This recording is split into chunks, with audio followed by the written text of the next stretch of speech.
Good evening, everyone, and I welcome you back to our class again. Today, we will discuss living and non-living things. Scientists get categories where they've been divide everything where they on this earth. Everything they either into the category of living thing, or we will look them as non-living thing. Now, before we go fit call something living thing, it get particular characteristics where that thing supposed to show. If they show those characteristics, they show those features, we'll see say okay, we'll talk say okay, this thing na living thing. And if you know they show those characteristics, all of those characteristics, we say that thing na non-living thing. Now we get 10 major characteristics wey we dey expect or who do they see for living things, and these characteristics dey important before we go fit talk say something na living thing or na non-living thing. The first of those characteristics na movement. Everything wey dey live dey move. Now animals, their own movement be say they fit move from one point to another place, from point A to point B. They no get any problem. They fit move their whole body from one point to the other. Plants, on the other hand, they know they fit move their whole body. They dey stagnant for where dem dey, but they fit move their branches, they fit move their leaves, they fit dey bow themselves if wind dey blow. So every living thing dey move. Animals dey move from one point to another. Humans dey move from one point to another. But plants, they dey for one place, but they dey move either their body or their structure. They go dey move am even as they dey for that single place. Another important characteristic of life na nutrition. Now nutrition means feeding. So everything wey dey live must get one way or the other way they take feed. Now plants, they dey unique in that they dey generate their own food by themselves, especially if na green plants. They dey undergo wetin we dey call photosynthesis, and they dey use that method to take generate their own food wey they dey store. They go come dey use am later. But animals, on the other hand, they no dey fit generate any food o. Their own na to go after the food wey they need, come chop am. So they fit dey chop animals dey chop either other animals or they go dey chop plants. So nutrition dey very important. And plants, we dey call them autotrophic. And wetin that one mean na say they dey generate their own food by themselves. They go use photosynthesis to generate that food. Meanwhile, for plants, for animals, we dey call animals heterotrophic.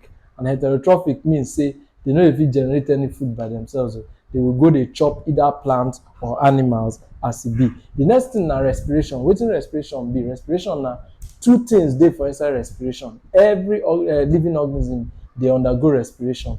And the two things wey dey there, the number one na gaseous exchange.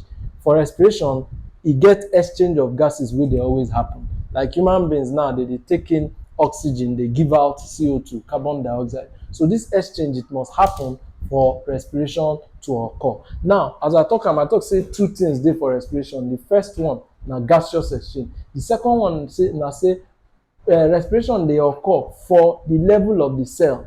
And wetin that one mean na say when the oxygen come in, that oxygen need to enter into the cell. If e enter into the cell, e go come go for inside the cell, go unlock energy wey dey inside the cell.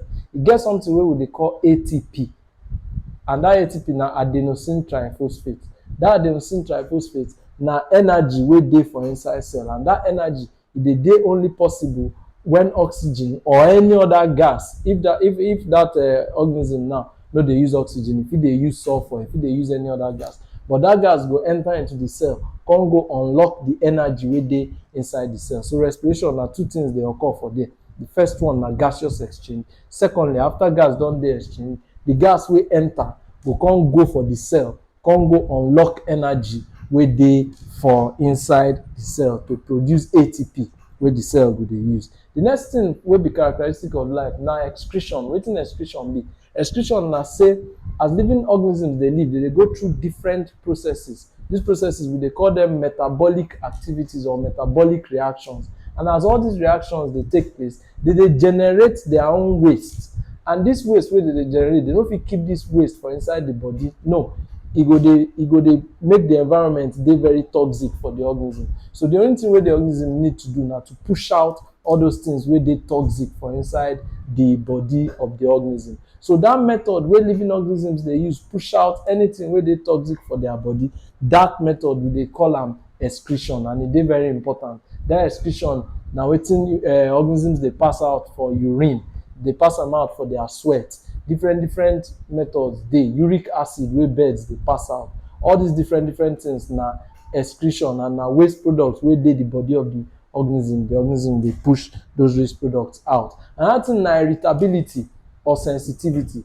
Every organism gats dey sensitive, and this one dey important because the organism go dey use that sensitivity to understand different stimulus wey dey the environment. Wetin be stimulus? Stimulus, if I wan explain stimulus, I go say different things wey dey occur for the environment, the organism need to dey sensitive to understand am.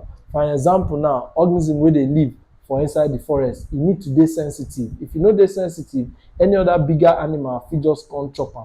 So e go dey use im ear, dey use everything wey e fit use, hearing o, sight o, everything e go dey use am to dey gather information so that e go dey protect himself. So every organism dey sensitive. So irritability and sensitivity dey very important for every organism. Any organism wey wan survive must get these features if e dey plan to survive. Another thing na growth. Growth na increase in size. Every organism dey grow, so they go dey increase in size. As they live, they go dey grow, they go dey increase for size. And apart from why growth come dey important, na say during the process of growth, living organisms dey fit repair any cell wey don spoil for their body, any tissue wey don damage for their body, they go fit repair am due to this process of growth. So growth na another characteristic of life, and e dey very important. Life na reproduction. Reproduction bin mean the ability of organism to produce another one wey resemble am. Now reproduction dey of two kinds: sexual or asexual. If na sexual reproduction mean say reproduction wey be say you need two organisms to come together, union go dey between two organisms, and they go use that union form another organism wey resemble those two wey been engage in that union. So that kind na wetin we dey call sexual reproduction. The other type na asexual, and for asexual reproduction na only one organism go dey, and that organism, if e don live reach a particular stage, go come give rise or give birth to two other or three other organisms from itself, by itself alone. No be say e go join another organism. E dey on im own, produce two or three more organisms wey resemble himself. That one we dey call am asexual reproduction. So sexual reproduction dey, asexual reproduction dey. Another important characteristic wey living things get na say they get lifespan and death. Wetin be lifespan and death? Every living organism, if they born am, e go grow. If e grow small, e go mature. If e mature finish, e go come dey decline, come dey age. If e age finish, if e reach a particular stage, e go die. Every living organism dey go through this process. They go born them. If they born them, they go begin dey grow. They grow. If they grow reach a stage, they go mature, come be mature organism. If they mature, after that maturation, they mature for a while, then they come notice say they will come begin dey decline. That is, old age don dey set in for that organism. And if e decline reach a particular stage, e no go fit sustain life again, e go die. That lifespan, that process, every living organism dey undergo that process, and e dey important. Another characteristic wey living things get na say living things dey always dey in competition. Resources dey scarce for every living thing. You no get any living thing wey get all the resources wey e need. Resources dey always scarce, and so competition dey always dey.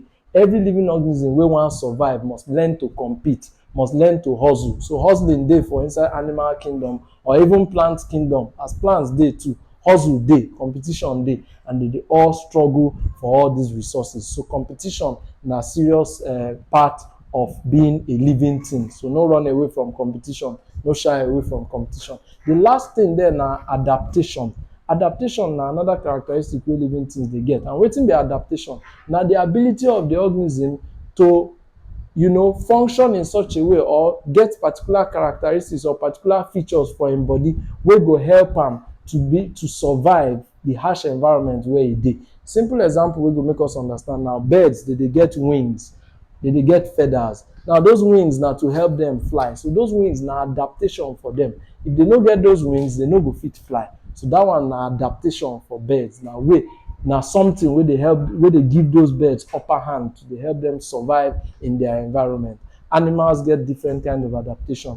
Mammals, for an example, dey get wetin dey dey call mammary gland. Wetin that mammary gland be? They dey use am give their young ones milk. So that one too na adaptation wey mammals get. So adaptation dey talk about features wey these organisms get, wey dey give them upper hand to help them to fit survive in their environment. Now the characteristics of living things wey we discuss now na 10 dem be. And these 10 characteristics they important. These characteristics they include movement, nutrition, respiration, excretion, irritability, growth, reproduction, lifespan and death, competition and adaptation. All these characteristics they very important. For any living thing to call itself a living thing, it must show forth all of these characteristics. I hope so we will understand this class this evening. If you get any question or get any comment, if you reach out to us in the comment section and we will answer. Thank you. Have a good day.